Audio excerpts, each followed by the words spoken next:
Hello everyone. तो आज की मैं वीडियो बनाने जा रहा हूँ मेरे सबसे चहेते लोग जो कि हैं क्लास 10th और 12th के स्टूडेंट्स। तो मेरी वीडियो उनके लिए डेडिकेटेड रहेगी आज। और मैं ये कहना चाहता हूँ कि काफ़ी सारे स्टूडेंट्स के मेरे मैसेजेस आते हैं कि सर जैसे जैसे बोर्ड्स की डेट पास आ रही है वो हमारी घबराहट बढ़ती जा रही है। तो मैं उन्हें बताना चाहूँगा कि ये एक स्वाभाविक चीज़ है कि आपकी घबराहट बढ़ रही है इस टाइम। ऐसा फेज सबकी लाइफ में आता है और ये होना भी चाहिए, क्योंकि जिस एग्ज़ाम की हम प्रिपरेशन बहुत अच्छी कर लेते हैं तो उसकी घबराहट भी उतनी ही ज़्यादा होती है। और अगर हम किसी एग्ज़ाम की अगर प्रिपरेशन नहीं करते हैं, जैसे तुमने देखा होगा क्लास टेस्ट होते हैं, इसके प्रिपरेशन ना करके जाएं तो इतनी हमें घबराहट नहीं होती, क्योंकि हमें उससे कुछ एक्सपेक्टेशन ही नहीं होती है। और यहाँ पे लेकिन हमारी जब प्रिपरेशन है वो बहुत अच्छी हो चुकी है तो हमें एक्सपेक्टेशन खुद से ज़्यादा हो जाती है कि अब हम ज़्यादा मार्क्स लेके आएंगे, ऐसा कुछ। और फिर कम मार्क्स आने से डर भी लगता है। तो और मैं यही कहना चाहूँगा कि बाकी रही बात कि कुछ बच्चे ये भी मैसेज कर रहे थे कि जब उनसे मैं मिलता हूँ क्लास 10th और 12th के बच्चों से, तो वो बोलते हैं कि सर हमारे पेरेंट्स को हमसे एक्सपेक्टेशन है 90% या 95% की और उससे अबव की।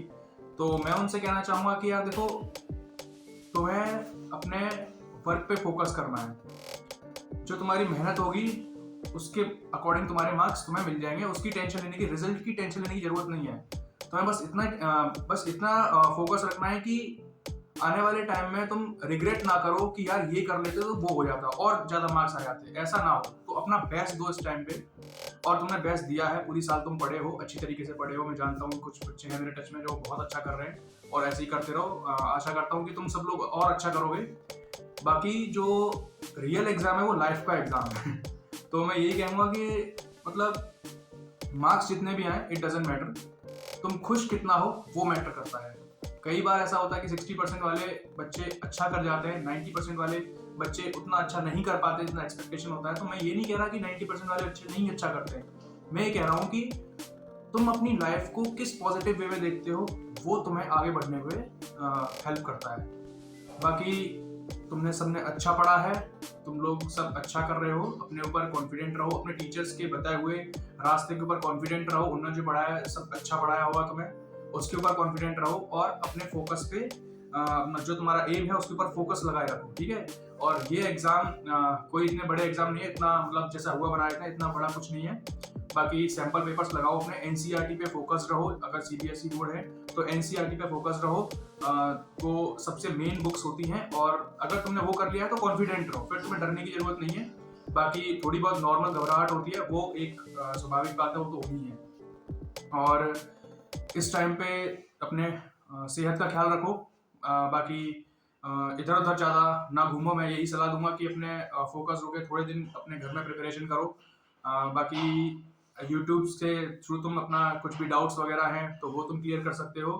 और ज़्यादा टेंशन फ्री रहो, और अपने एग्ज़ाम में अपीयर हो अच्छी तरीके से, एग्ज़ाम दो और थोड़ा इसे पॉजिटिवली लो। इतना ज़्यादा डरने की ज़रूरत नहीं है। और सबसे बड़ा एग्ज़ाम हमारी लाइफ का एग्ज़ाम है, वो मेन है। तो इतनी टेंशन लेने की ज़रूरत नहीं है। जो भी मार्क्स आए उसमें खुश रहना सीखो, है ना। जो भी मार्क्स आए वो तुम्हारी मेहनत के अकॉर्डिंग होंगे, और 1-2% का इधर उधर होता है तो उससे ज़्यादा बॉदर नहीं करना है अपने आप को।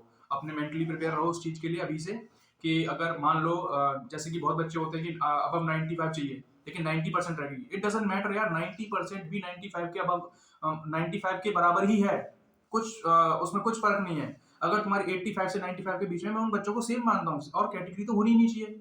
बाकी मान लो 60 से 75 किसी की परसेंट आ गई तो क्या वो खराब है? नहीं, ऐसा नहीं है। उसने अपने अकॉर्डिंग अपना बेस्ट किया है और उसके मार्क्स आ गए। दिक्कत वहां होती है कि तुम पढ़ते नहीं हो, एग्जाम टाइम पे तुम एकदम नर्वस हो गए, पेपर छूट गया, आता हुआ पेपर छूट गया, वहां दिक्कत है। उससे बचने के लिए तुम्हें क्या करना है, थोड़ा पॉजिटिव रहना है, अपने एटीट्यूड को थोड़ा पॉजिटिव रखना है। और सैंपल पेपर्स के थ्रू तुम्हें थोड़ा आइडिया लग जाना चाहिए कि, और सैंपल पेपर्स में एकदम उसी के ऊपर बिलीव मत करो, सैंपल पेपर्स के ऊपर। क्योंकि मैं तुम्हें सीधी सी बात बताता हूँ, बोर्ड का एग्जाम मॉडरेट रहता है, ना ज्यादा हार्ड रहता है ना ज्यादा इजी रहता है। तो मॉडरेट रहने का मतलब है कि अगर तुम सैंपल पेपर्स जो होते हैं, वो कई सैंपल पेपर मैंने देखे हैं, वो काफी उसका लेवल थोड़ा हाई रहता है, ताकि बच्चों की प्रिपरेशन थोड़ी और अच्छी, मतलब इस तरीके से वो बनाते हैं। तो अगर तुम्हारे सैंपल पेपर्स में थोड़ा मार्क्स कम भी आ रहे हैं लगाने के बाद, तो इतना घबराने की जरूरत नहीं है और नॉर्मल पेपर होगा। और बाकी तो बोर्ड के एग्जाम सालों से चले आ रहे हैं और ऐसे ही होता आ रहा है, सबको टेंशन थोड़ी बहुत होती है और उस टेंशन को पॉजिटिवली लें। अगर टेंशन हो रही है, this means you have prepared well for your examination. And that's it from my side. Okay, best of luck. अच्छी तरीके से करना है, अच्छी तरह अपीयर होना है। सब बच्चों को मेरी तरफ से शुभकामनाएं, हार्दिक शुभकामनाएं। इसी तरीके से अपने फोकस रहो अपनी लाइफ में। और आने ये तो छोटी मोटी एग्जाम्स चलते रहते हैं, ये CBSE is not a big deal. ठीक है, एक सबसे बड़ा एग्जाम जो हमारे लिए बनाया वो हमारी लाइफ का एग्जाम, वहां पे तुम कितना परफॉर्म कर रहे हो, वहां पे तुम कितना पॉजिटिव हो, वो मैटर करता है। तो stay healthy, stay blessed. Thank you everyone, best of luck for your examination. Bye bye.